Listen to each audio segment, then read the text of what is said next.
This lesson is graphing absolute value functions. A function of the form f of x equals the absolute value of x plus b plus c is an absolute value function. Notice the absolute value symbols in the function.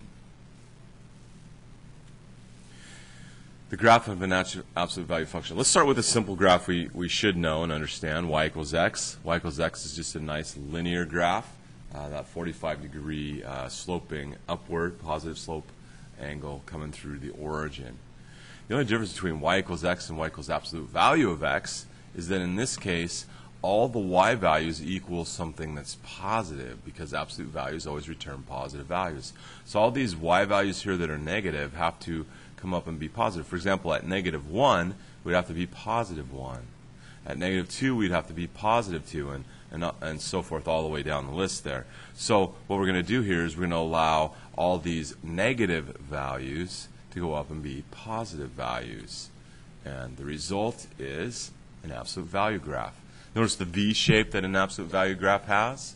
Nice V shape. It's easy to remember that because the word absolute value, that second word value, begins with a V.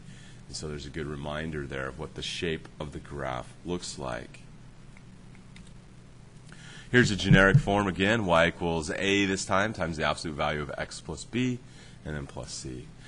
Once we learn what a, b, and c do to the graph, we can just shift that v all around in the plane and we can graph these in our sleep. So let's go through some examples and see if we can learn, at least today, what b and c do to the graph of the absolute value function. In this first example, I've got y equals absolute value of x minus 1. Well, the number that's outside the absolute value here, that's not a multiple, but it's being added or subtracted, all that does is affect the value of y. It reduces every y value by 1. Normally, our absolute value graph would start here at 0, 0. But in this case, we're going to shift everything down 1 point. It's going to start down here at 0, -1. So instead of starting at 0, it's going to start at 0, -1. And since the a value up front is 1, it's going to have a slope of 1 on the side. We just mirror that over here. There's our absolute value graph. Y equals absolute value of x and then minus 1. So this number shifts it up or down in the direction it says, down 1. Here we have absolute value of x plus 4. Well, this is just going to shift this up 4. So instead of starting at 0, 0, we're going to start up at 0, 1, 2, 3, 4. And we're going to go ahead and draw the sides. Our a value is 1, so the slopes of the sides is also 1 here. There we go. Mirror that other side. And we are done. Absolute value of x plus 4. You should pause these when you feel comfortable. Start trying these on your own. Just make a sketch. You don't have to draw it on graph paper or draw the little, ticks along here. Just make a sketch of where you think that would be, and then press play after you've done that to check. So don't just watch this. Actually try these as we're going along. Pause, rewind, fast forward, whatever you need to do to make this lesson work for you.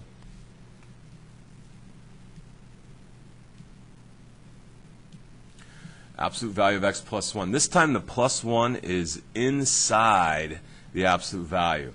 That's going to cause the graph to move left or right. Okay? Left or right. And it goes in the direction we don't expect. Plus we think go right, but actually we're going to go left. It goes in the direction we don't expect when it's inside the absolute value. So this is going to move it left 1. So if we're going to go left 1, normally we'd be at 0, 0. Now we're going to be at -1, 0. Go left 1. And then draw the sides. Just graph them right in. And there we go. Kind of missed a little bit, but you get the gist.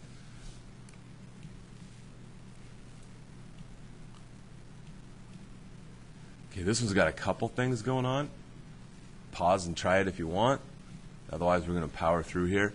There's a negative out front, and then there's the -3. The -3, you already know, makes it go left and right. But remember, left and right's in the direction we don't expect. Negative, we'd probably think it goes left, but it actually goes to the right.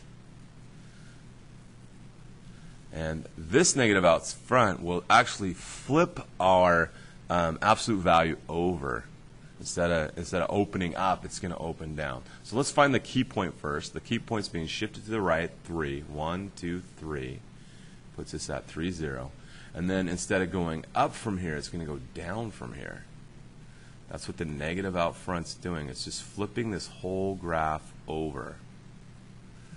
And we mirror that on this side.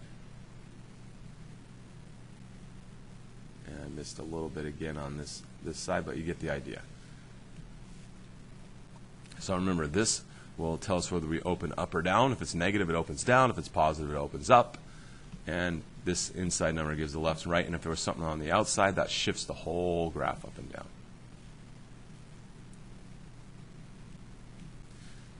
Here's one that puts some things together. We're actually going to go left and right, and we're going to go up and down.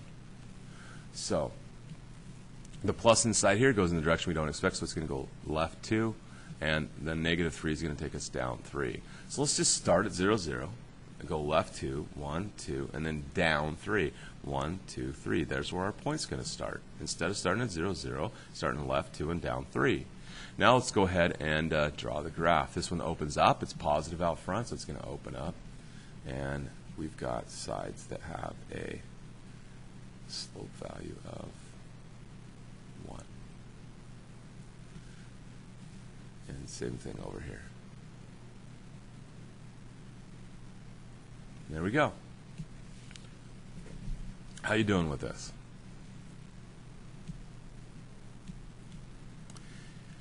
Why don't you be sure to pause here, give this one a try, because we've got all 3 things going on here. We got a change up front, a change to the x, and a change to the whole thing. All right, let's see. I know this is going to make it open down. I know this is going to shift it to the right 2, and I know this is going to shift it down 4. Let's see if I can get all that in here. So instead of starting at 0, 0, I'm going to go right 2, 1, 2, and then I'm going to go down 4. 1, 2, 3, 4. It's going to start right here. It's going to open down from here, so let's open it down from here. It's going to go right along this diagonal. And then the other side's just going to mirror that right along the diagonal. And there we go. How'd you do?